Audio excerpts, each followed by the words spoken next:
We'll just kick things off. Incredible finish, 3 birdies down the stretch. What was going through your mind, especially during that last putt?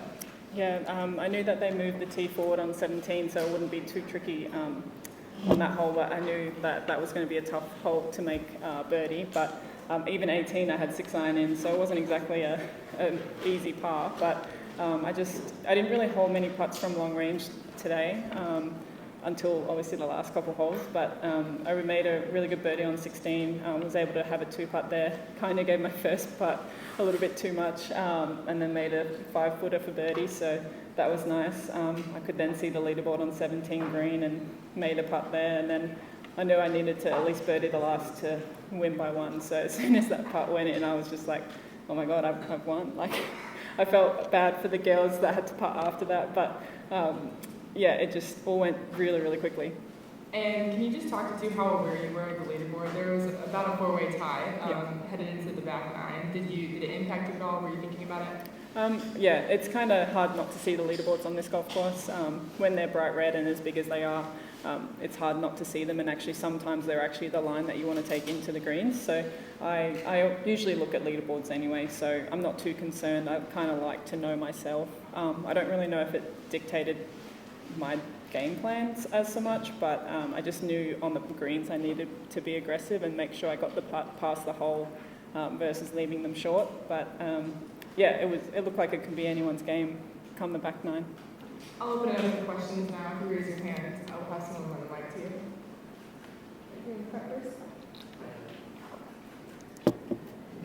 Hi, congratulations on we finished our second pre-21 edition. How special is this being here in Singapore in the first pre-Asia? Yeah, I've always loved coming to Singapore. 2021 was my first year, and I almost won the championship. I 3-putted 17 and then 3-putted 18 to lose by 1. So it's a place that I really enjoy coming to. You know, the food is always amazing. The golf course is great, and we've been very fortunate today with the weather to hold up. So yeah, it feels great to have this trophy in my hands. Hi. On the first day you shot at 74, and then after that 67. So was there any time in your mind after the first day you thought that, oh, maybe I can't win, or was that, what was going through your mind? Yeah, I actually said to my coach that day that I didn't feel like I played that bad. I was in the first group and actually had quite tough conditions. It wasn't actually that calm with the wind in the morning.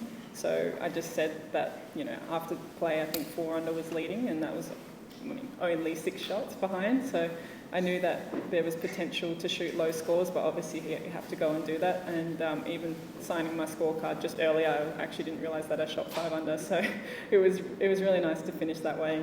But yeah, this golf course can prove to have many tough holes, but also some opportunities for birdies. Any more questions right now? Urban? Hi, Anna. Congrats on your win. Obviously, the last win came in a playoff, and today making it last spot must have felt like being in a playoff as well. So, how do you deal with failure, and what strategy do you cope with this kind of situation? Yeah, I definitely relied on my caddy Nate today. We had good conversations in between shots, just when we had time to switch off and not think about golf. But we also were trying to rush to beat the weather today, so we're also trying to go as quickly as possible. So I probably didn't have as much time to think about what the situation was. But yeah, all I was thinking was on 18 to obviously 2-putt at worst, but also that I don't want to have a playoff. And I remember when Celine was in a playoff in Malaysia, I think that was nearly 9 holes, and I was like, I don't think we have the forecast for 9 holes, nor would I ever want to play a 9-hole playoff. But yeah, just seeing that putt go in, I don't think it sunk in straight away. I kind of was surprised, but also teary, but also like happy. So yeah, it's great to be here now. In the front here as well? I noticed that it was on the 16th hole that you actually pulled the break today, and you talked about your So, I missed what you said. It was on your 16th hole, 16, 17, 18, that you pulled away from the rest. Yeah. So can you talk about that? Yeah, so they moved the tee forward on 16. and I knew if I hit a good tee shot that I'd be able to carry the bunker and be able to go for it in 2, and I hit it slightly in the heel, but it actually hit the bunker face and came out, so that was really lucky. But then I also hit my second shot onto the green and gave myself a good look at eagle. I rushed it past 5 feet and then managed to hold the putt back, so it was my honour on the next hole. I hit a little wedge into 17, obviously hold a nice 20-foot putt, and then 18 I had 6-iron in and hold a, 40-footer. I don't remember how long that putt was, but I knew on 17 that once I got to 12 under par, I tied Celine, that the next person back was at 9 under par, so it was between us to who was to win. Right here as well. To your left. Congratulations, Yomi. Because I like your necklace. So do I. Yeah, you talk about carry-back, and it's a suit comes every time you won this tournament, and now your fourth win is LPGA Tour. I think you can tell your story to young golfers. What advice do you want to give them? I think you just have to enjoy the sport. It can be one that doesn't give you much success straight away. Even though I've had 4 wins on the LPGA, I think this is now my 11th worldwide, but there's so many hard moments in golf. Celine played amazing today, but she didn't end up having the trophy in her hands, but she still should be really proud of herself for how she performed under the pressure. So you've got to take these highs when they come, because it doesn't always come, and golf can be a lonely sport sometimes, but I feel like that's what I've been really good about the last couple of years, is having the right people around me to support me, and there's so many of us Aussies on tour now. It's nice that we get to travel together and have dinner, just have good friendship while we're out playing, because some weeks can be longer than others for sure. Michelle.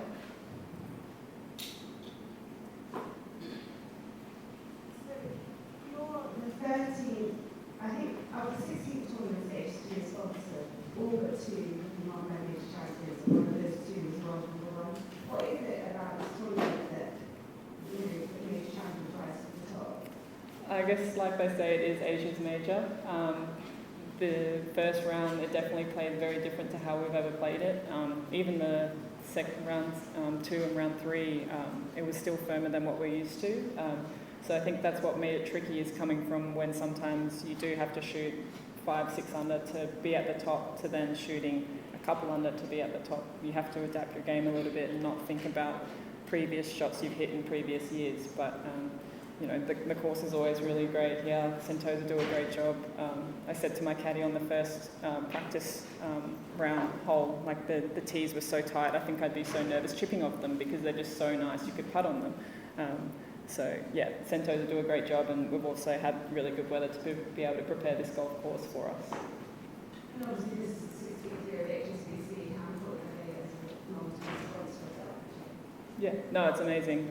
It's so good that HSBC not only look after us on the golf tournament, but just little things, hosting, like host hotels, making sure the players have everything that we need each week and each day. It makes a big difference to when we get to play, and it makes us want to return to the event even more and make sure that we're in the top 60 or top 70 at the end of the year to be able to come back again so early in the season. I have a couple more here. Looking at the stats, you're a player that didn't hit the fairway too often this week. How did you approach that and kind of overcome that?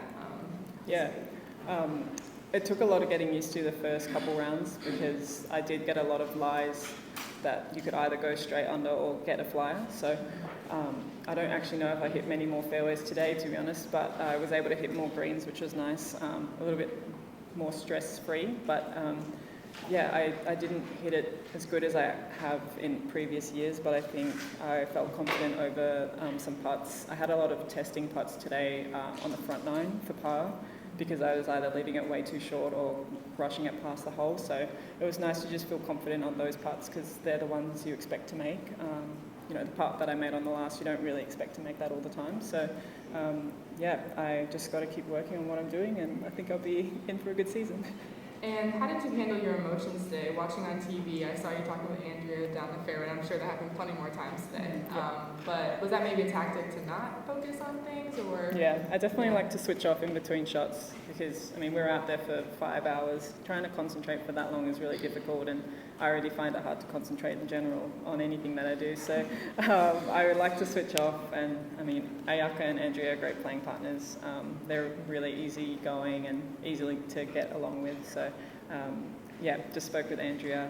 We had dinner last week and just caught up, but we also were paired together in the first round. So it was nice to see her grind the last few holes and finish well. Any more questions? I have 2 more that I'll ask you. So, like mentioned, this is your 4th win. What does this win mean to you in the grand scheme of your career right now? Yeah, this is the earliest I've won in a season, I guess, on the LPGA. I don't actually think it will change too much to what I will play this year.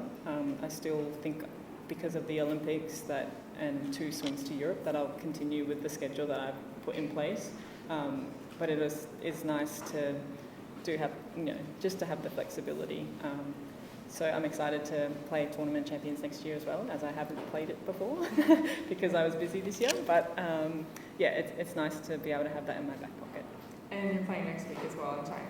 I'm not. Or you're not Yeah, playing next week? I'm going home. Oh, well-deserved break. Yeah. Any other questions from the audience?